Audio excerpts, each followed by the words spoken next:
Today on the show, I have Asha Walker. She is the founder of the Cured app. She is a wellness entrepreneur, and she has the most dialed-in wellness routine of anybody I have ever met. If you follow her on social media, she will take you along for the ride and show you all the cool wellness things she's doing. So I'm really excited to have Asha on the show today. Hey there, and welcome to the Cinnamon Effect podcast. I'm your host, Kimberly, and I'm thrilled to have you with me on this vibrant journey of discovery and growth. This podcast is your go-to space for embracing intention, where you'll find clarity on your unique path, deepen those meaningful connections, and unleash your creativity like never before. We'll explore how to build unshakable confidence and celebrate the beauty of gratitude, all while savoring the calm that consistency brings to our lives. Thank you for being with me. Let's sprinkle a little cinnamon into your day and make life sweeter, healthier, and more fulfilling. Asha Walker, welcome back to the Cinnamon Effect. So pumped to be here. This is just an absolute pleasure to be with you. So you were on episode 76, which feels like a long time ago. I know. When was that? I don't even know. Was it a year? Was it a year and a half? Like, time feels like... It was definitely over a year. Over a year. Yeah. We're due. Yeah, we're due. So I reached out and you were like, I'm like going to be in the area. So, because sometimes you're down south in Miami and you're up in the Palm Beach area. So, well, it kind of depends on what's happening for that week. When you were like, I need you in Palm Beach, I'm like, I will be in Palm Beach that week. Then it was the perfect excuse to come up. This is just so much fun to be together. I love it. And we talked about so much last time. You're the founder of the Cured app. You are founder of Health in the Hood, which feeds underserved families with fresh fruits and vegetables. Yep. And so you're so amazing. And I feel like people need to go back and listen to that podcast because we did dive into more your background and all of that stuff. Yep, that would be amazing. Yeah.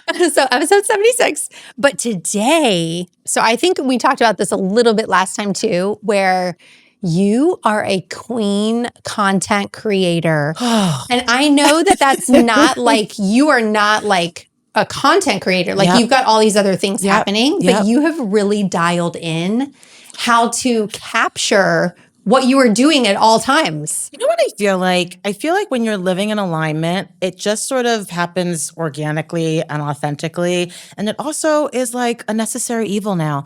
You know, I think people say you can use social media for good or for evil. I try to use it for good, you know, for better or for worse. You're getting me on a morning, whether I've got my bonnet on or if I've got my hair done, like you're there. And it's like, you know, that's what really I think makes people feel seen. It's like, oh, well, I do that because it doesn't have to all be glitzy and glammy. It's just showing up and sharing what makes me feel really good. So I'm glad people are there. I know. I love it. And actually, it's funny. One of my previous guests, I saw her and she said, oh my gosh, I started following Asha and was like, I just love that she shows everything. Because you do. You're getting ready. You're doing your wellness stuff. You're exercising. You're like showing us behind the scenes of everything. And I'm like, I wish that I could even take just a little ounce of what you've got with that. You know what? But I'm a psychopath. Let's really be real. I mean, I'm a lunatic. I do all the things and you don't have to do all the things. My husband says that getting in the car with me is like going to Sephora. And I'm like, you're not. I don't use Sephora products because they're usually toxic. But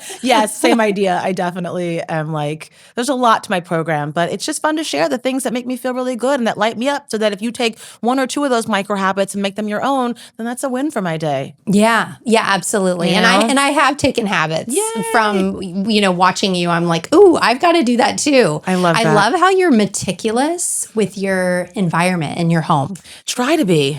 I try to be. I think we're living, this is not fear-mongering, but I do think we live in a pretty toxic world. Our food, our cleaning products, we're consuming. So for me, my home really has to be like a place where I can build resilience and feel good and not feel like I'm, you know, at the mercy of what's just coming at me. So there's little things you can do. You're not going to avoid it entirely. You'll make yourself crazy. Yeah. But there are a few things you can do in your home that I think just bring things up a notch and make it feel a little more like a sanctuary as opposed to just being like out in the thick of it. Yeah. You know? Well, I think one of the things you were doing one time was vacuuming your mattress. And I was like, oh my God, do I need to be doing this?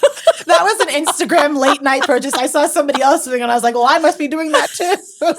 I tell you, it was very satisfying though. We have a Tempur-Pedic, so it's not a mattress that you change. Like you're supposed to have for 20 years. So Yeah. I'm like, I should probably just give it a good vacuum every season. I was like, okay, here's Asha, like, do it, like, vacuuming the mattress, and I need to do this too. I did not purchase one, my but husband comes home and he's like, what are you doing now? Like, you'll thank me later. yeah. Your snoring will be better. When you don't have the dust mites, you'll be good. Right. Yeah. Well, that was an Instagram influence. But yes, those are the kind of things I like to do to just feel like my home is my sanctuary and like a safe space. Yeah. And you're kind of going back and forth from different places and then also traveling a ton. Yeah. So I always see you when you're like, okay, I'm like taking care of all the bedding and, washing the bedding. Like, I'm just always like, I have to come home to clean sheets. Like, No. that's just a thing, right? Oh my God. We all me do that, too. right? I'm not by myself in that. If I'll think about it the whole time I'm away. I'm like, the pillowcase is still dirty. Yeah. No, not the pillowcase. There's so many things. I'm the queen of the 30-day travel glow up. Like, I like to spend a good 4 weeks before a big trip, something I'm excited about. Like, I like to do all the things, getting my house in order, getting all the outfits together, making sure my body feels really good, making sure I'm eating well so that I can go on vacation and like get off my program and still feel good about it. Yeah. Not being so stringent. It's like having that kind of 4 weeks to kind of dive in and like go through my practices. It really helps me be able to enjoy my vacations even more when I'm getting to travel and be different places. But it's travel kind of, you were saying it's like a mirror of your health routine. It kind of shows what you're actually doing, whether you're doing stuff or not. It kind of all comes out when you're traveling. So I kind of take it to the nth degree when it comes to travel for sure. 'Cause I want to feel good when I get to where I'm going. We were saying that, if you don't have like a good routine when you travel, it's going to expose that and show you maybe where you're like lacking. Because travel's a lot on the body. Like, we don't think about that, but there's those free radicals in the air and that dry, plain air, and we're always getting sick. So I want my immune system to be in really good shape. I want my skin to not be dried out when I get there. So, a mask or two here or there. My husband really lost it when I pulled out. We had a long flight to Hawaii in January. And when I pulled out 2 personal air purifiers to keep our air safe, he was like, you have really gone too far now. Wait, just put this in front of you. It's just, listen, it exists, so I'll get it. That was when flu season was like really bad, so I was freaking out. And they're just these little tiny personal air purifiers for travel. You put it next to yourself on the plane and it kind of circulates and cleans the air next to you. I was on a couple planes. I didn't get sick, so. I mean, well, you are the one that is wearing the mask on the plane. I do. You're like I will cover up. You're doing all the things. Yeah. No. Like I'm a face yes. mask. Like sorry, not like mask, but the like collagen mask. Yes, I will right? definitely do a 3-hour mask on a flight for sure, and have no shame about it. Which is such a hack. Like you're doing the time. I don't know. I've never done that, to be honest with you. I'm going to send you the mask that I love because it's so worth it. Okay. And you get there and your skin's like not dehydrated by the time you land. It's like, this is plump. That's nice. Yes, because the dehydration on the flight is like crazy. Real. Yeah, yeah. So I want to go from like, we're going to get really into travel with you and how to maintain some sort of wellness while you're on the road because you travel more than maybe anyone that I know. It seems like it, but it's really not that much. Like, we have 2 main trips a year. We have a January and an August, and then in between, like, little stuff here and there. But yes, we are definitely catching flights here. Were you or were you not on 2 different trips in January? Well, it was 3, but yes. Okay. But, see, I knew it. Last January is always a busy month. Yeah, but I do. And I think that's why I've had to develop these practices that support me so that I can really bring my most resilient self to whatever we're doing. If it's a work trip, a fun trip, a family trip, I want to feel like my most strongest self when I'm there. So my best self. How do you not bring everything but the kitchen sink? I do. Oh, you do. So you're not like a light packer. Oh gosh, no. Okay. No, I'm not. But I have gotten it down to a science. Okay. For the most part. But yeah, I bring a lot of stuff. But I've gotten it down to like, the minimal version of it. So I'm not bringing everything. Like, my home routine is a lot. So even the scaled down version is still a lot. But I got it down to like, I can do a carry-on. Like, for 3 days. That's my max. Okay. After 3 days, we got to go to a bigger, like the next size up. But I think it just takes a little bit more planning, a little bit more organizing. And you can bring everything you need. Like, I've got my little matcha bag. I've got my little supplement bag. I've got my castor oil packs. I mean, I take literally everything because I want to feel good when I get there. Oh my God. So you're doing castor oil like on the road. I got like a smaller version, not my full wrap. I've got like a small one just for the belly button because after travel, when you fly, your digestion pretty much stops in the air. So I want to make sure I get things moving and all those oils sort of, penetrate. It's got that renoleic acid that really helps penetrate. So I love a little castor oil pack at night. It makes me feel really good in my tummy. It decreases inflammation. And yes, I pack a mini castor oil. Oh my gosh. Okay. So I have got to know everything. And I want to start with, what are you bringing? What kind of snacks are you bringing with you? Okay. What kind of snacks are you eating in the airport if you have to, eat in the airport? I've seen you bring sardines, I think, on I stalk you, Asha. I sure did. I mean, that's why it's out there. So I hope you bring sardines on your next flight. That's the whole point. Well, I'm like, sardines are not my thing. And so I wanted to ask you about that. I know how healthy they are for you. Yep. Is there a certain brand that's like not so fishy? Yeah. Dial that in for me and let me know like what I should be doing with the sardines. Because I want to eat them for skin health. I mean, they're just like these little nutrient-dense, power-packed superfoods that you just can't go wrong with. So if you can figure out how to just incorporate them, you don't need a lot of them, but if you can just incorporate them on the day-to-day, they're just a great little addition. So you can mash them up like tuna and add all that kind of stuff you'd make like a tuna salad instead. I don't love tuna salad, so I don't do that. I'm a purist. I just eat them straight out of the can or out of the jar. But my favorite brand it's called Fruit de Mer. And they have them at Whole Foods. They have them at like gourmet specialty markets. But if you just Google your neighborhood where they have them, you can always find them. But they're cold. That's what makes the difference. And they're filleted. So they're not as fat.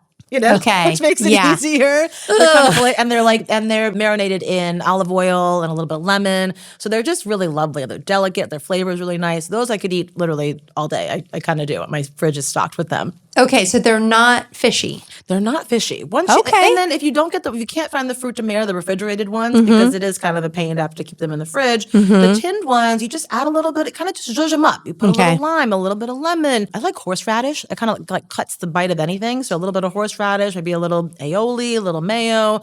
But I really depends on what you like. And I like to mix it also into a salad, a little arugula, like something that has bite is always nice to go with the kind of to cut the fishiness of it. Yeah. The lemon goes a long way. And I think it's also just like a mindset shift, like thinking about, well, I would have used tuna or I would have used chicken. How can I also throw some sardines in here? They're good in the air fryer too. Oh. Yeah. The house smells for about a day afterwards. Okay, I can imagine that. Yeah. I do that when Sai's out of town, but they do come out good in the air fryer. Like just like a couple minutes. Yeah, just in a the little air fryer. toast. Okay. Yeah. And then I love to make that tahini sauce I always make. That's like tahini, apple cider vinegar, a little maple syrup. What else is in there? A little Worcestershire. And that just is a nice kind of flavor cut on anything. You drop it on and it's just sort of a nice elevation to whatever you're making. So I think it's just shifting your mindset and getting past the fishiness. Yeah. Hold your nose at first and then cut it with something that kind of changes that flavor profile. Goal number 1, find out from Asha how to eat sardines. Because I was like, I feel like I want to eat them. Yeah, they're having a moment. I mean, they've been around forever, but they are truly, I feel like I notice a difference in my skin when I'm consistent in eating them. Also try anchovies.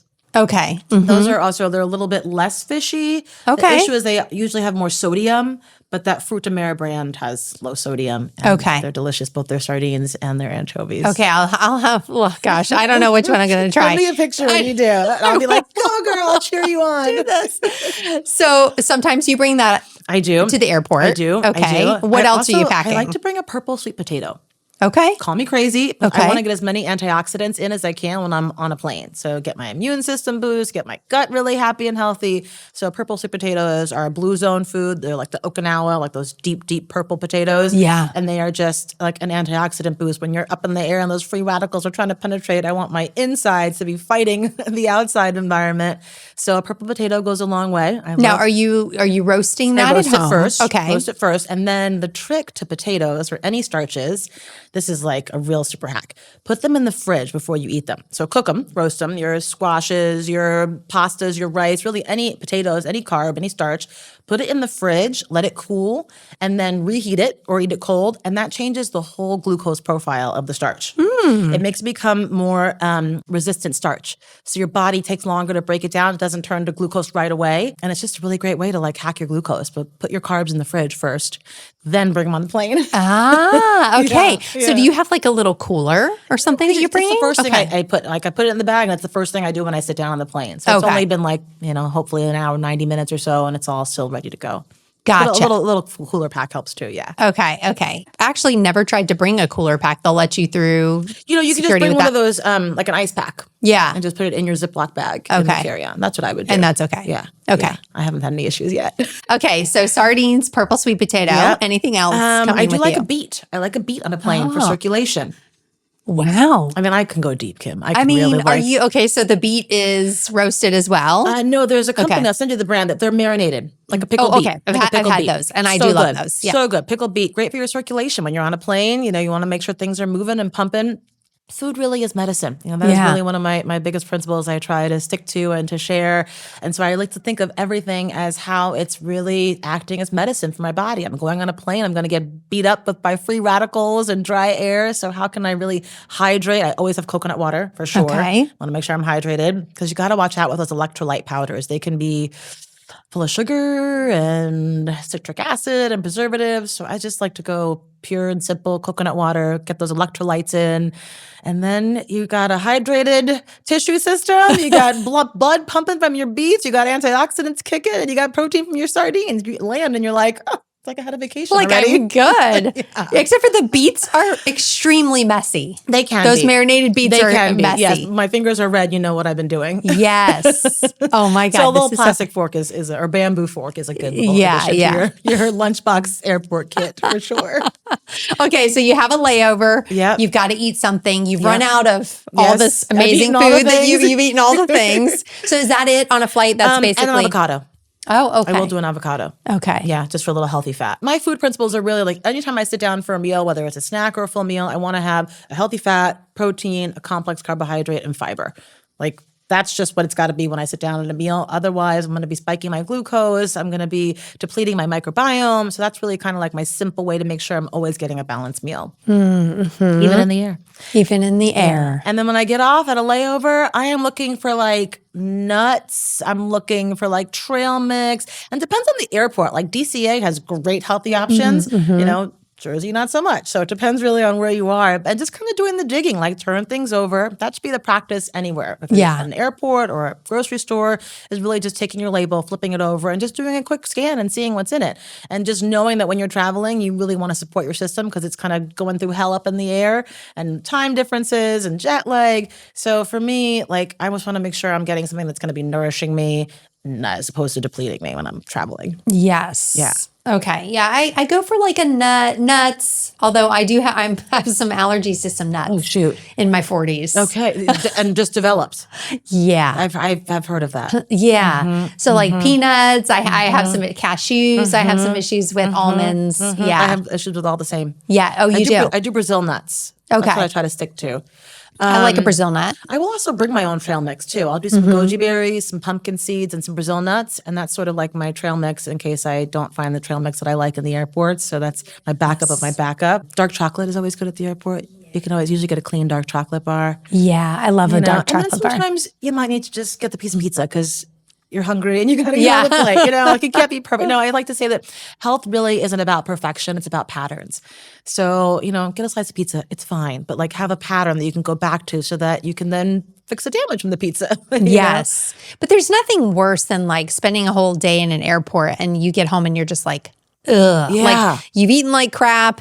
You haven't had as much water as you should be drinking, right? It's just like, ugh. Or arriving in a beautiful destination and you feel crappy. I will say I don't really have that experience. I'm such a lunatic. I make sure that I feel really good when I land. Yeah.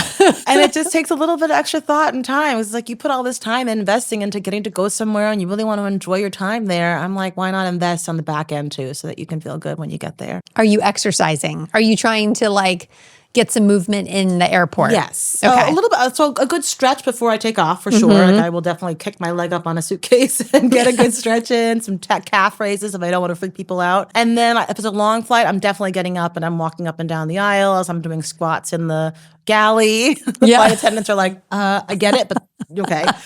So movement definitely while you're in the air and staying still is definitely like that's where blood clot issues can happen, and really just circulatory stuff. You want to just keep things moving and pumping when you're on a long flight for sure.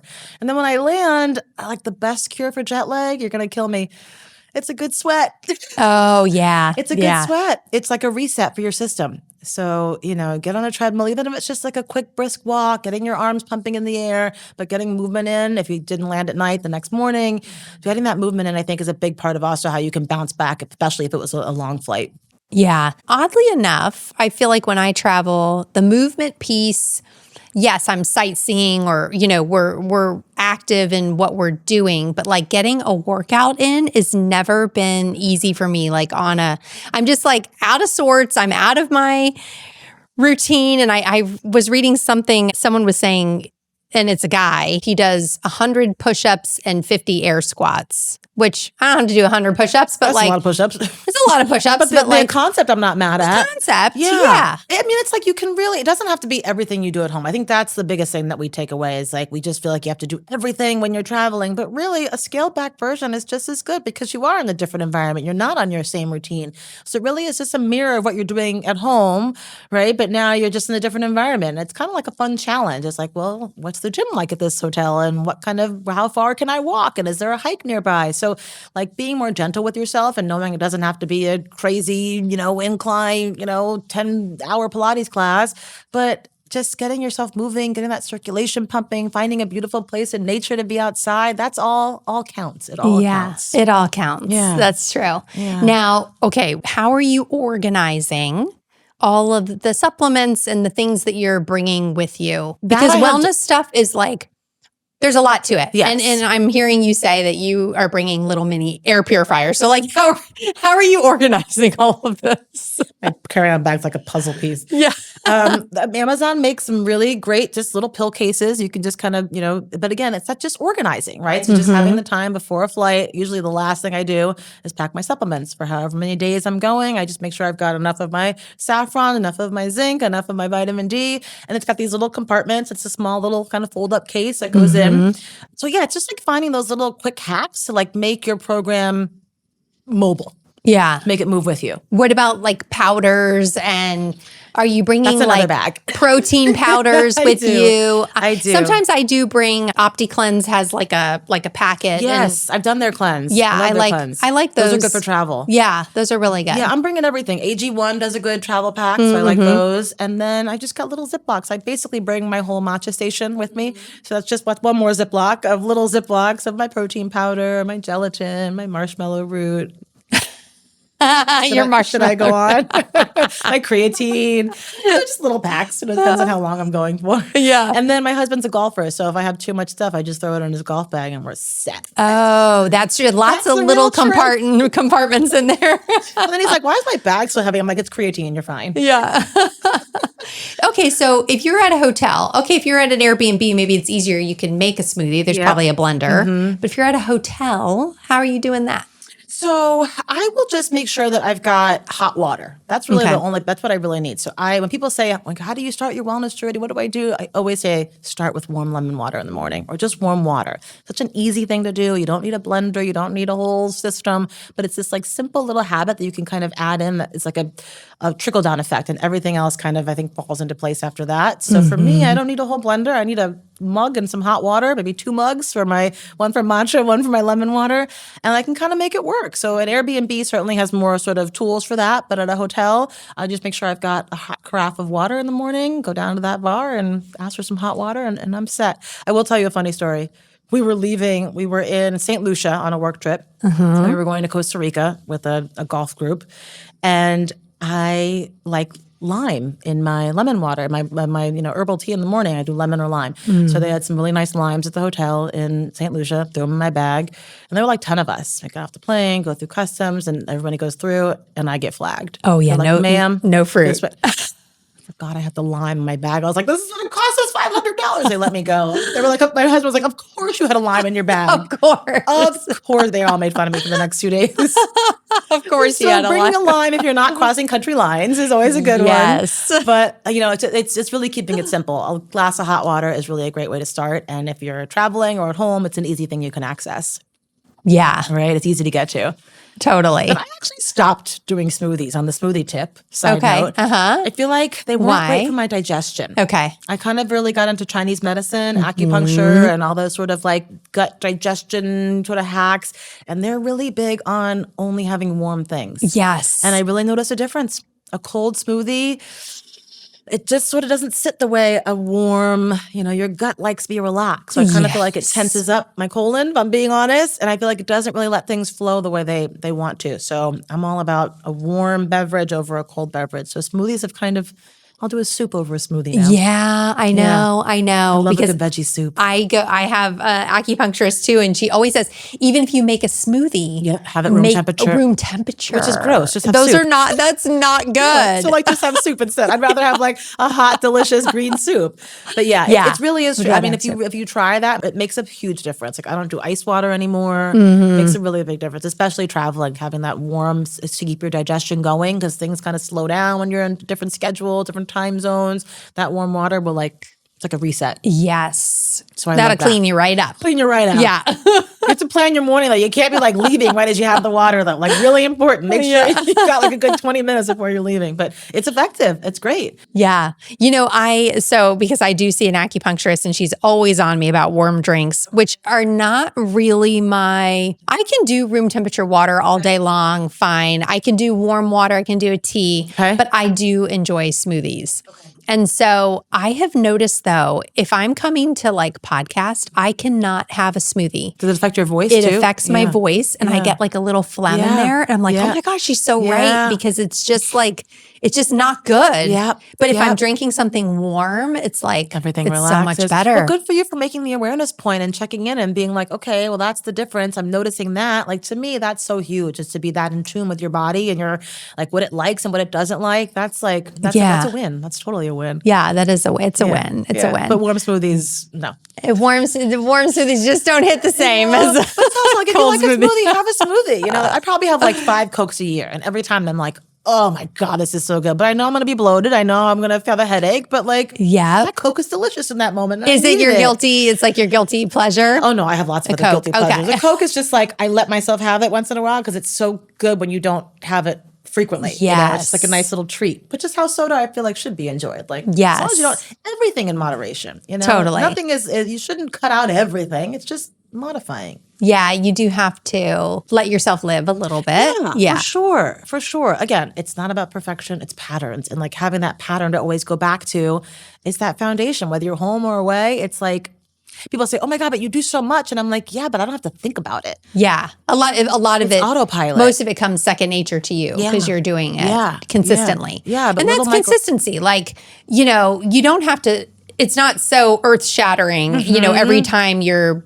putting everything together. If you're doing it so often, you're like, oh, this is no big deal. It's autopilot. Yeah. To me, it's actually easier. Like when I'm eating really on my program, I'm just having a vegetable, a complex carb, a healthy fat, and some fiber. And it's like, that's less to think about. That's less decision fatigue. Yes. I know it's going to be on my plate. I know it's going to nourish me, and I don't have to really think too far about it.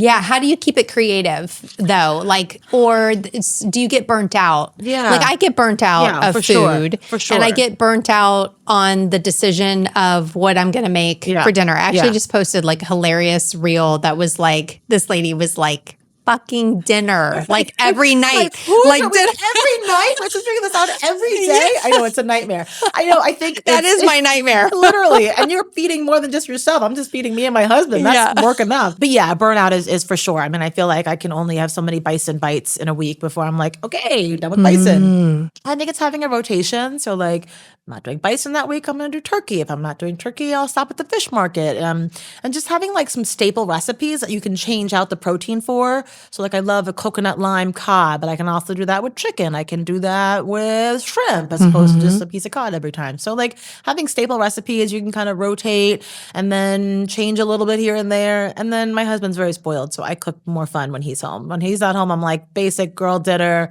It's some turkey bites, it's some arugula, it's some beets and an avocado, and I'm good. What are these turkey bites or bison bites? Are you like prepping these? Yeah. So I like to eat things that are as least industrially touched as possible. So I feel like bison and turkey are going to have less in that, super duper farmed industry than a cow or a chicken. So I still eat cow. Well, cow I don't eat because it's on my food sensitivity list, but chicken. It's on mine too. What the heck? Beef. and cashews and peanuts. When you get, a lot of it is also how it's made and produced and what it's eating, and that's a whole other podcast. But at least we're doing the work to make sure we know what's serving us, right? Totally. Right? So I will just use either turkey or bison, and I kind of season it up with a little garlic, a little adobo, a little coconut aminos. I just put them in little kind of like bite-shaped little nuggets and put them in the oven. I used to do them on the stove, and then get oil everywhere. Yeah. Throw those babies in the oven, and you got like 12 different little bites to have for lunches and dinners for like 2 days. They last 2-3 days. So the ground meat. You don't have to put any kind of like a binder. Breadcrumb. But yeah, binder. I know. Is that the right word? I don't know. Put eggs. Like I'm not supposed to have a lot of eggs now. Me either. I know. It's all the things we're not really supposed to have. You know what I'm doing instead is quail eggs. Oh, okay. So I'll do a couple quail eggs in there. You have to kind of make it moist. And then they just form these nice little patties. And they're just a perfect like takeaway, 2 in the morning for breakfast, a couple in the afternoon. Could I do a gluten-free breadcrumb? I don't put breadcrumbs Oh, you in don't them. do any breadcrumbs? No breadcrumbs. I'll put a little tahini. I want to make them really kind of juicy. Okay. That's a good idea. Yeah, I try not. My belly is happiest when I do no gluten, no dairy. Yeah, same. It's so boring, but my tummy is like, oh, thank you.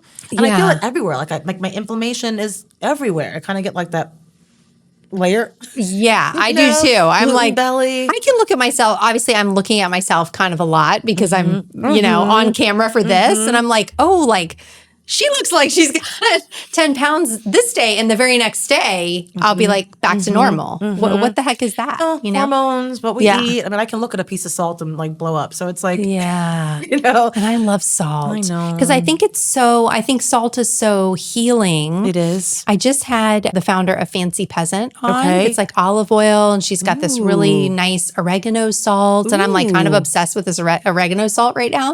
And I'm like, I love salt. Well, salt really isn't the enemy. It's more like the sauces that have the high sodium levels in them. It's that hidden salt that we're worried about. It's like adding beautiful mineral-rich salt to your food is I think fine. Yeah. But I think it's when you're getting to like tomato sauces and ketchups and really it's those like, I love getting a korma sauce or a, tikka masala, but you turn that over, it's like 1,000 grams of sodium. So I make my own instead. Sodium is like one that I feel like I don't really monitor that well. I'm like, I'm looking out for all these other things, so many things that like that falls by the wayside. But how you can tell, at least for me, when my rings don't fit. Yes. When my rings get tight, I'm like, I need a sauna. I gotta get some of this water weight off. Yeah. Because it's everywhere. For sure. It's not just because I feel like puffy. It's just like everything is slowing down. Well, fun fact, when I used to drink alcohol, which I don't anymore. Good for you. I had a lot of margaritas one night, and I had to get my engagement ring cut off of my finger because it was okay. I bet you're not the only person that's happened to. I know. Well, it was my 40th birthday, so I did have like a lot of drinks, and it was during COVID. So that was my explanation for that. You are allowed. But I did have to get the ring cut off. My dad was a firefighter. It was a nightmare. My dad was a firefighter. I'm like, what do I do? He's like, go to the fire station. They'll cut the ring. They'll like just slice it, right in the middle so you can get it off. That's terrifying. I felt like a loser. Sat in the sauna for like 3 hours. Like, just let it go. That was like, I feel like my pre-sauna days where I just didn't, We're not making those connections yet. Yes. And that's the beauty of getting older. I know. It is, I think we think of aging as like, oh, we're just going to decline. But that's so not, I don't feel that way. I feel like it's so not the case. I think if you start to think about, your health by decades instead of days, it shifts the whole kind of narrative around it. And it's not like, oh, I'm just going to decline because I'm 60 now. It's like, well, I'm 30. And if I'm building muscle, I'm maintaining that muscle. And if I'm being cognizant of my glucose now, what does that do for my 40s? And if I'm feeling good in my 40s, then why wouldn't I keep that going into my 50s and be the strongest I've ever been? So this idea that you just decline, I think we're really starting to move away from, and that's just so beautiful to see. I mean, look at us. I mean, we're in our 40s and thriving. I feel better than I've ever felt in my life. And I look back in my 30s, I'm like, oh, she really had a way to go. But that's the beauty of figuring it out and I think getting better with every decade. Yeah. And so what is Asha of today doing for Asha who's going to be 75? Yeah. Like, what are you thinking about? I'm thinking about way too many things, I think. I overthink, which is what I have to do less of. But I think the basics really are, we overcomplicate it, right? I think it's really just having whole foods, eating colorful whole foods, moving our bodies, and managing our stress. We don't think about how much our stress affects our inflammation, our gut. Like, when you get excited and you feel it in your gut, that's real. Like there's a real gut-brain axis connection that I think we have to spend a little bit more time focused on. I certainly do. And that's why I try to practice breath work and yoga and meditation so that I can sort of have that center. And then food and movement just are always through the through line. That's the blueprint. They are medicine for me. And so just sticking to those kind of principles of food, movement, and focusing on longevity and doing things that my future self will say, good job. I want to be able to get up when I'm 80. I want to be able to be independent and work in my garden and live in Portugal on a farm. Like I've got all these big plans, I love that. I can't have brittle bones and no estrogen and, my brain falling apart. Like I want to make sure I am solid for as long as I can be. Yes. Oh, right? I know. I mean, it's like, and we have that option now. There's so much more information. And I love, being in Palm Beach is really you really see who's taking care of themselves and who's not. Like everyone is, the median age in my neighborhood is 85. Okay. Everybody's older up here. I love it. My grandma era. It's phenomenal. But you can see who's out on the beach walking at 5 o'clock and who's in a walker. Yeah. And that really is the juxtaposition is right there. It's staring you in the face. It's well, I could choose that path or I could choose that path. And I want to keep walking on my beach for as long as I can. Oh my gosh, that's the best medicine ever. Right? And I have taken notice of some older people and I think, oh, wow, I really want to be like her. That's what we aspire to. And typically that woman she's wearing a bright color lipstick and she's maybe dyed her hair a crazy color and she's wearing 1,000 rings on her fingers. And I'm I want to be like that. And we have that option now. Yeah. I want to be as authentic and be as healthy as possible, obviously. Yeah. Because we're living longer, but we're not living better. That's what I always say. And it's a choice, though. It's a choice that we think about now as opposed to in our 50s and our 60s when things start to sort of break down and your bones get more brittle. If you have muscle and you've got a strong, healthy immune system, that's going to carry you through those last 2 decades. And you can be doing just what you're doing, what you're talking about, having beautiful, crazy hair and all kinds of jewelry and living your best life. And that's a reflection of what's going on inside for her, right? She's just vibrant inside and vibrant outside. That's really something that we can all strive to do. Yes. We are. Yes, we are. We're trying. We're trying at least, Some days are easier than others, though, as you know. So you're a founder of a nonprofit and a wellness app. And that is stressful. And I know because you show a lot of that side to you as well on social media. But what are you doing in the moment? I know the things you're probably doing, day to day. You're exercising. You are taking a walk on the beach. What is happening with you when you get a piece of bad news about health in the hood? And what are you doing in that moment? Yeah. Because I know that you're so in tune and I feel like I am too. And I can feel everything just rising. And because we care. We care. Caring is so annoying. Yeah. Being empathetic. God, why can I just not care about things? I think what you said, all those things play a role. So, meditating once in a while doesn't have to be 30 minutes every day, but having that center to come back to, exercising, getting that energy moved so that when you do get a burst of frustration, it is a little more quelled because you've gotten some of that initial fiery energy out. And then I think it's the power of the pause. That's what that really, all those practices set me up so that when I'm in that moment, I don't always do it, but there is more of a pause than, so you are responding instead of reacting. And taking that minute to just sort of see it, observe it, then respond, as opposed to just firing out. And then, sometimes writing the email that you're not going to send is healthy too. It's and then don't send it. I like You that. can do that I sometimes. like that. And you read it back and you're like, okay, what energy do I then want to call back into my sphere, right? So if I send that out to somebody and stress them out, I'm just going to get that back. So let me send something not stressful. Let me de-escalate. And then it's like this beautiful cycle. You're going to be feeding yourself good energy. What you're putting out is coming back. It's that law of attraction. So like those are the things I think that really help me sort of stay in the moment. Yeah. I definitely don't always stay in the moment.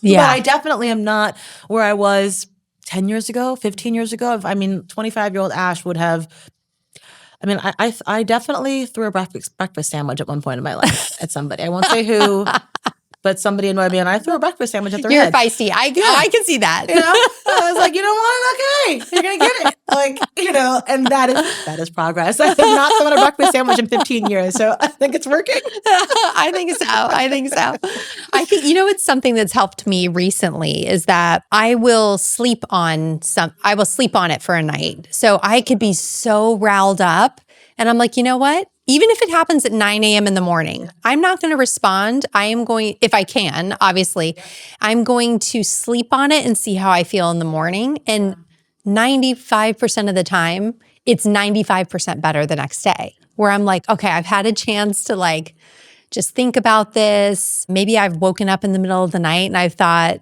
okay, this maybe isn't as bad as I thought it was before, So the sleeping on it has been a big thing. And my husband is one of those people that's he was in an industry where customer service had to happen right away. My husband the same. So he's always like, no, you've got to respond right now. And I'm like, actually, I don't. And I can just sleep on this for a minute, That's recognizing what your nervous system needs. Yes. Men are not so in tune with their nervous systems or as in tune as we are. I always tell my husband, the biggest gift you can give me today is just think about your nervous system before you do anything. But he's the same. Sales background, gotta go, fire. But I think it's really we are not made to operate that way. We are on a totally different circadian rhythm, metabolic rhythm, hormonal rhythm. So I love that works for them, but I also love that what works for you better. Yes. That's such a huge piece. Now, I could imagine, is your husband was he into wellness? Have you completely converted him? What is that relationship like? So he was into wellness when we met, for sure. He loves to show his picture. I think he was 90 pounds heavier than he is now. Before we met, he loves to show this photo to people and everyone's like, holy moly, because he really looked different.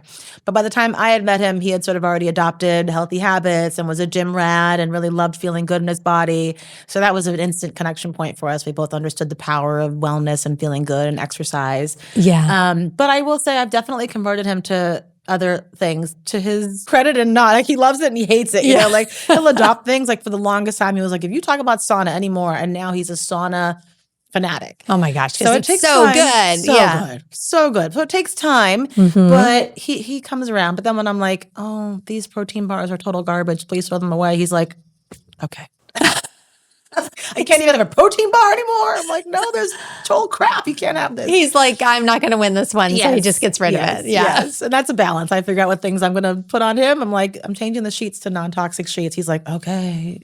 Yes. This will benefit you. Well, I bought my husband the organic underwear, and I thought that was next on my list. Okay, Nads, I'll hook you up, girl. Please. It's called Nads. That's hysterical. What a great marketing name. That's so good. You got to listen. Dan was on the podcast a couple months ago. It's a great podcast. On my list. Yeah. Mm-hmm. See, we think they should be just thinking us every day. I know. I tell them, I'm like, I'm saving your life one day at a time. One You're underwear welcome. choice at a time. I love that. Please send me that. It's been on my list. I will. Yeah. Cool. No, it's they're great too. But I thought, he was such a creature of habit. He liked his underwear the way he liked them. And here I switched them. And actually, they were sitting in the package on the floor in his closet. And I was like, listen, you've got to give these a try. Give it a shot. Did you like them more? And then he finally did. And yeah, he likes them. So, they just, I have to say no the first time. Just we know better. Just lean in. Lean in. I'm going to try that with Sai. Lean in, honey. Lean in. Come over to this side. They're so lucky to have us. I know, right? Okay, I want to know some wellness things that you're doing in the moment right now that are maybe different, from beauty to wellness. Yeah, what are you doing right now? It's that's what I think I love the most is just the exploration of it. That's how I built the app to be sort of to navigate that way. That it's just supposed to be trying different things on, experimenting with micro habits. So what am I doing now? I'm using the Lumen, which is very cool. It's a device that you blow into, and it gives you kind of like your metabolic state for the day. So it tells you if you're burning fats or carbohydrates and helps you figure out what to eat around the day and how much you should move and when you should move. So you're not just like, my default before I found holistic whole person wellness was like, just strive yourself all day and work out for 2 hours. We've all done that. Like a lot of us have done that. But then you realize after 35, that doesn't really work anymore. And you got to support your hormones and you got to understand what's going on before you just kind of throw fuel on the fire. So that's been a fun addition, is like understanding my metabolism more. So it'll actually tell you the best time of day to work out? Time of day to work out. It gives you like a readout, again, of whether your body is burning more fats or carbs for that day. So you can base your diet around that. And then what type of exercise you do based on the data that comes out of it. So it's kind of new. I'm still figuring it out. But it's interesting extra kind of data to read, because I don't like wearing wearable devices. I don't like fitness trackers. I don't like extra EMF on my body. So I'm not into the wearable. Not into the wearables. Never. I did a podcast about it, like where I kind of blasted it, and I was like, but for me, I'm not into the wearable either. Not the wearables. So on that note, I like to also turn my airplane mode on and my Wi-Fi off at night. So I don't have kids, so I can do that. I think if you get we don't have landlines anymore, but if they really were committed, getting a landline so that at night when you're home, having your bedroom really be a sanctuary and having those Wi-Fi signals kind of blocked is great. Glucose response, like really being aware of my glucose. Like I used to just snick snack, which I love to snick snack. Yeah. But if I snick snack, I'm going to make sure I've got a little bit of a healthy fat, a little bit of protein. If I want a carb, I'm going to have those 2 things along with it. So I'm not spiking my glucose in the middle of the day and then wondering why I feel like crap by 6 o'clock. So really being cognizant of my glucose levels is another one. You wearing a monitor? I'm not wearing a monitor. Okay. Not wearing a monitor because I feel like I know my body well enough to know, like, if I eat a bowl of rice without anything with it, it's going to spike my glucose. Yes. So I feel like I don't need as much insight into what will spike it. I'm like, I just know I want to eat as balanced as possible so I don't make myself crazy, but then I also keep myself insulin sensitive. Skincare. I love skincare. Tell me the skincare. I want to know. I'm really into collagen overnight masks. Okay. Oh, overnight. Yes. That's the plain mask. Okay. What's the brand? You could drop it here. So there's so many. Biodonts I really love. Now, these are not the most non-toxic. This is skincare where it gets a little bit balanced, right? But you wake up and you're like, your skin looks like an ice skating rink. It's just amazing. Is this that glass skin that everyone's talking about that I'm just not sure how to achieve that? Are you kidding me? You glow, please. But it really does help. It really helps. You wake up in the morning, like my nasolabial folds are like pumping. Wow. I love a good gua sha, but I've done that for years. Yeah. But now my gua sha, I use a vibrating gua sha, so it's like gua sha on steroids. Oh, yeah. I think I saw you had one. What is that one called? It's on Amazon, everything. Okay. But it's just a good little, it just keeps things moving. Yeah. What else am I doing? So many things. Coconut water every day. Coconut water every day. I gave up electrolyte powders and replaced them with coconut water, which I love. Is there a brand you like? Whatever Sprouts has. Okay. Kind of whatever's there. Because sometimes I find there was one that it kind of turned pink in the bottle. I don't know. I don't like that one. I don't like the taste of that one. That's harmless one. Yeah. I don't like that. That one has a lot of sugar too. I think it? I think they're young coconuts. I mean, I worry less about natural sugars than added sugars, but I think that's because they're young coconuts. I don't know. But sometimes there can be like a little sliminess in there too. We don't I'm like, no slimy. I can't do girls. that. I don't like that. But getting it really crisp is nice, and then I let it come to almost room. Now that I can't do room temperature. It's got to have a little bit of chill to it, not like ice cold, but a little bit of crisp helps a lot. I agree. It's not good room temperature. It's not. But you could add a little lemon lime to it. Yes. I do like. Yep, that's a nice hit. Yeah, nice little boost, a little zhuzh. Like little stuff up. I know. I had to try zhuzhing the sardines. Zhuzh your sardines. And the anchovies. That's funny. Anchovies. I'm going to send you both brands. Oh, vibration plate. That would be the other big one. Oh, because you sent me a voice message today and you were on the vibration plate. I can only send a voice note to Kim on my vibration plate because she will understand. She totally get it.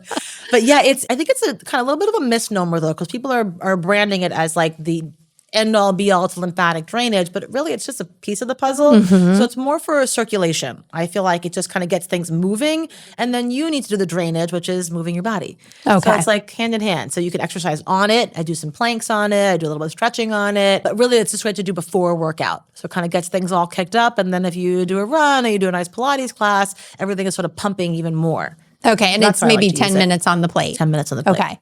I'm rebounding. I have my rebounder. So like, I feel like I do that. I was tempted by the vibration plate, but I feel like for me, I don't want to, sometimes I can't introduce so many things into my That's smart. sphere. I That's have smart. to kind of keep it a little simple with that. But Totally. I do think, I mean, I think it's great. It feels really good. Yeah. It feels really good. I like the little rebound too. I love Yeah, a love little trampoline drop. The problem is having one. Where do you put it? Mine's outside, and it's like my neighbors think I'm an absolute lunatic. Yeah. So the one I have, the Bellicon one, the legs fold up. Oh, you have that really good one. Yeah. You can store it pretty easily. Yeah. I gotta invest in one of those. I need a bigger house first. I'm working on that too. Yes. Yeah. That one, because it could just slide into like a crack, over here. It's the legs that make it the issue. The legs. Yeah. And you have to pay extra for that, but it's worth it. Okay. Yeah. You did send me that link.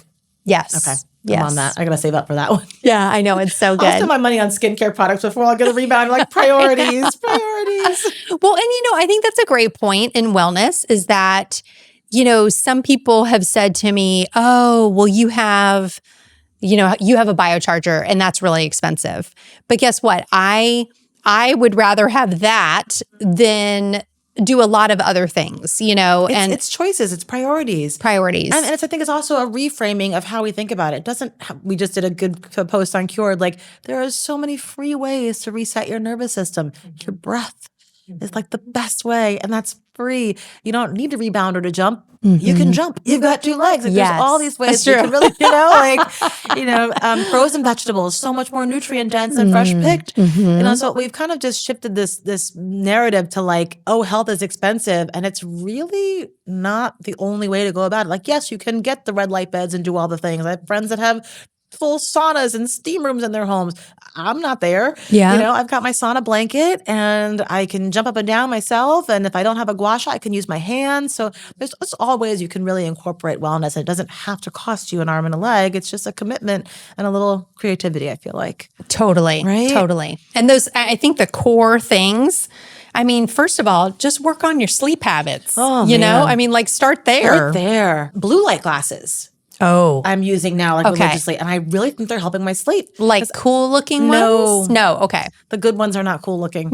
I use the cool looking ones during the day when it matters less, but at night when you really don't want that blue light coming in and messing up your hormones and messing up your melatonin, I use the really ugly ones. Because they send you a little blue light to test and you can see it literally goes away. When you put the blue light in front of the lens, it goes away. Wow. So, and I really think I notice a difference. I mean, I'm a nighttime tick, tick, tick, tick, tick, tick, tick, Yeah. So I'm always on a screen. When you're an entrepreneur, whether you like it or not, you are on a screen a lot. You're doing it. Yeah. So I just think it's important to kind of balance that and use the ugly ones so that you are not getting as much blue light at night. Are they orange? Yes, they're orange. Okay, yeah. They're horrible. What's the brand of those? I think I just got them on Amazon too. Okay, I know. Yeah. Let's promote Amazon, but yeah. here we Well, are. it's easy, it's like, it's super easy. Buy local when you can. Yes. But they're helpful. I like a little blue light glasses at night. Yeah, that's a good idea. I really want to get into changing out the light bulbs. Now, that's going to be something I'm going to need my husband to lean in on because I don't know if he's going to let me do that. It's going to be like, what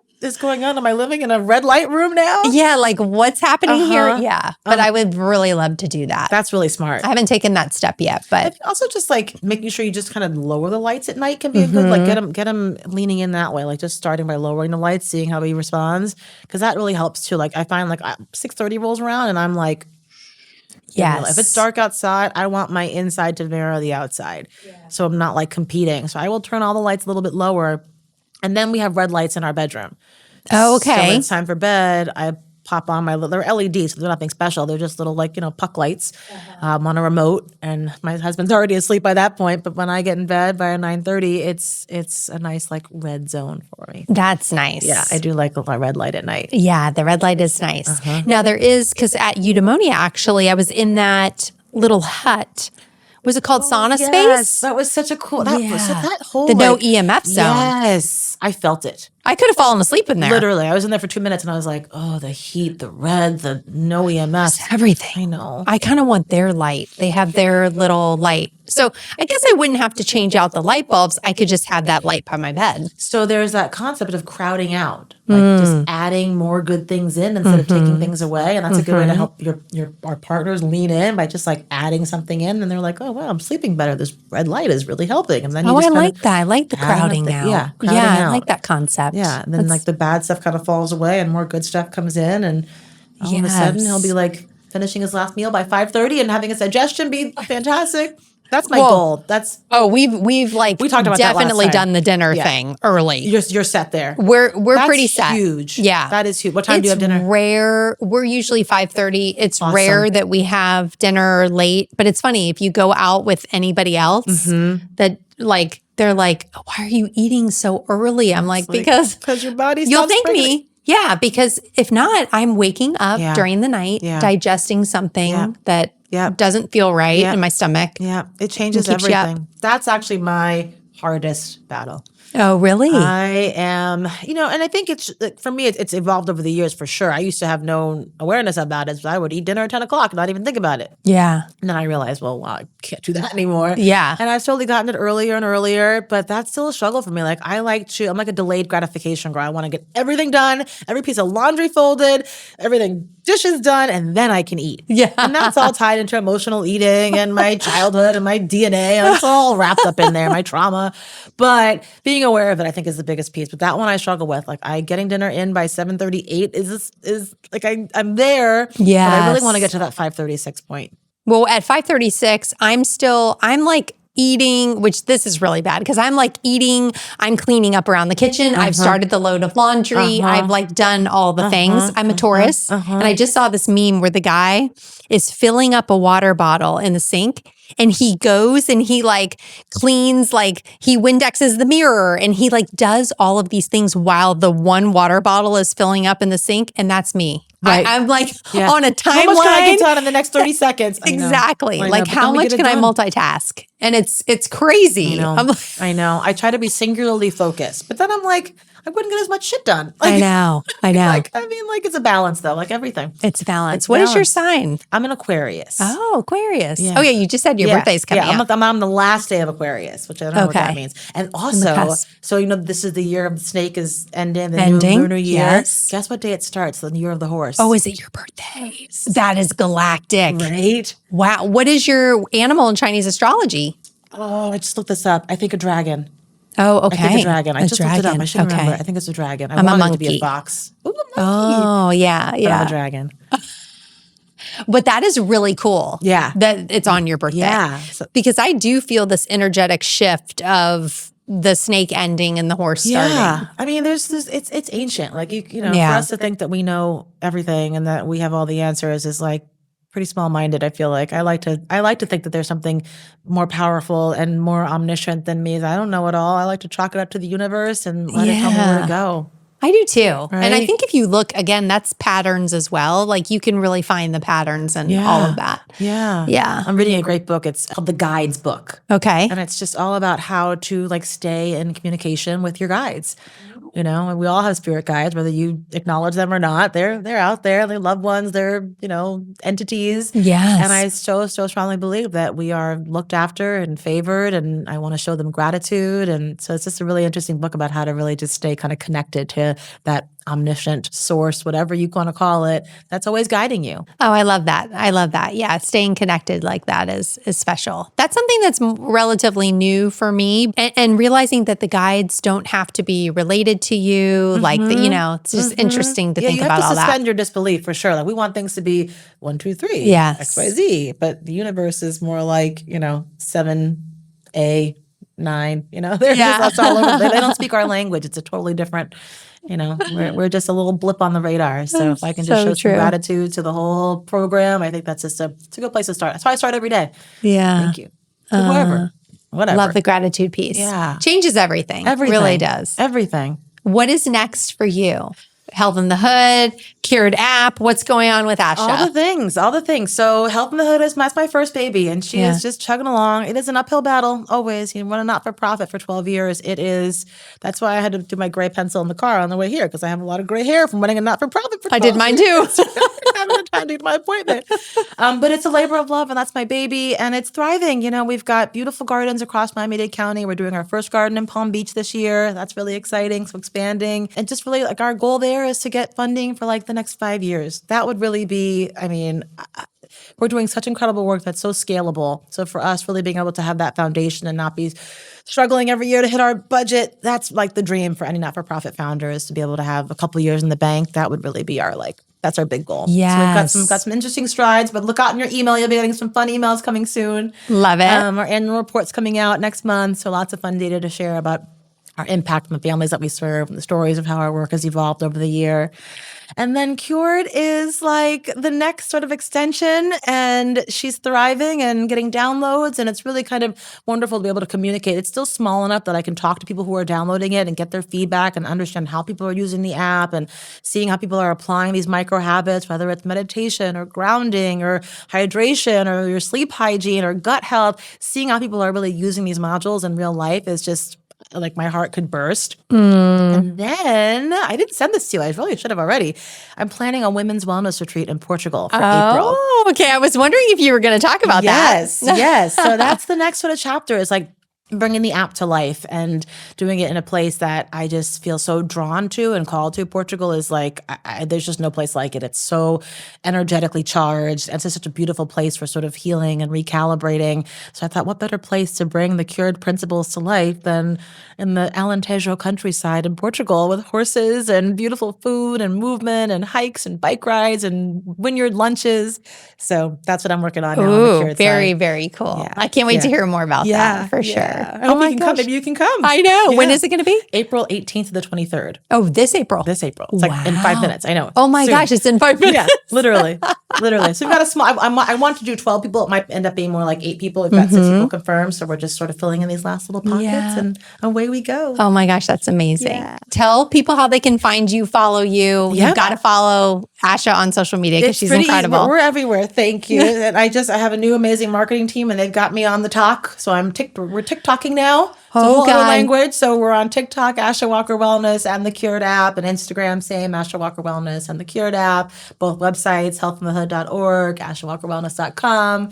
We're pretty easy to find. You're easy to find. Yeah. Asha Walker, thank you so much you, for being Kimberly. here Just love being today. with You you. dropped so much goodness. It's a lot. No, it's amazing. It's amazing. You can pause. It's what and the take people want to snippets. hear. I hope so. Thank you for giving me the platform. I really love time with you. Thank you. Yeah. Thanks for tuning into this episode of The Cinnamon Effect. If you enjoyed our time together, don't forget to hit that follow button on your podcast app and sprinkle a little love by leaving us a 5-star rating and a quick review. Your support means the world to me. For even more goodness, check out the show notes where you'll find links to some of my favorite products. And don't forget to visit thecinnamoneffect.com to connect with me directly or to grab your TCE gratitude journal, your next step towards a more grateful life. I can't wait to spice things up with you again next time. Stay vibrant, stay inspired, and remember to add a little cinnamon to your life every day.